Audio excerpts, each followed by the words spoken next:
झारखंड में पिछले एक साल से ईडी और राज्य सरकार के बीच शाह मात का खेल चल रहा है, लेकिन पिछले लगभग एक महीने से ये अपने चरम पर है। टकराव की स्थिति अपने चरम पर है। जब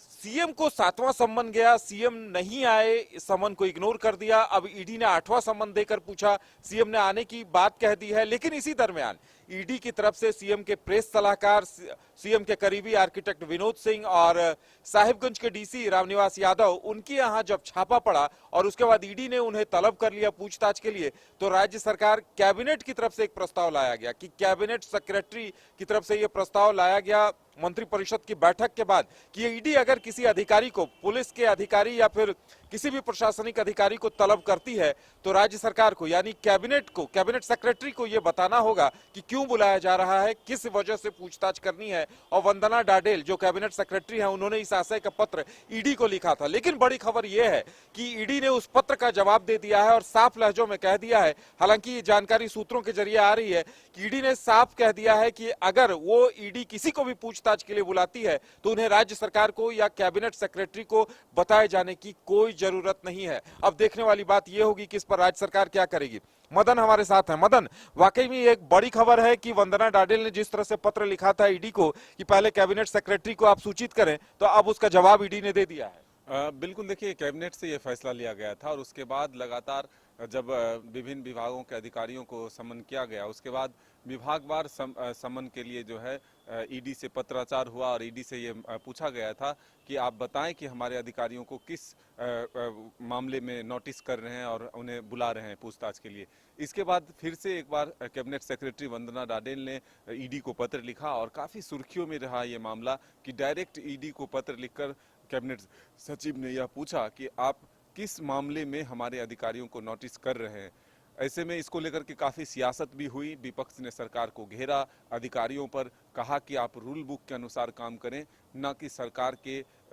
गुनाहों में आप शामिल हो। सरकार अगर आपसे गलत काम करा रही है तो अगर आप उसमें संलिप्त होते हैं तो आने वाले दिनों में आप बख्शे नहीं जाएंगे। कई बार इस तरह की, एक तरह से कहें तो चेतावनी के तौर पर हम कहें तो विपक्ष ने दिया है। लेकिन अब जो मामला सामने आया है वो ये है कि वंदना डाडेल जो कि कैबिनेट सेक्रेटरी हैं, जो ईडी को पत्र लिखा था, ईडी ने उसका जवाब दे दिया और सीधे तौर पर सूत्रों से ये जानकारी है कि ईडी ने कहा है कि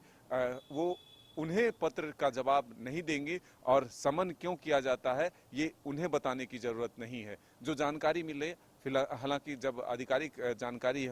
और आता है विस्तार से तो हम अपने दर्शकों को वो भी बताएंगे, लेकिन फिलहाल इस वक्त की जो खबर है कि सीधे टकराहट की स्थिति जो है ईडी सरकार और सीएम के बीच में जो है वो देखने को मिल रहा है, क्योंकि लगातार आरोप ईडी पर लगता रहा है कि वो बीजेपी के एजेंट की तरह काम कर रहा है, बीजेपी के कार्यालय की तरह काम कर रहा है, बीजेपी के इशारे पर काम कर रहा है, और दूसरी तरफ जेएमएम पर यह आरोप लग रहा है कि वो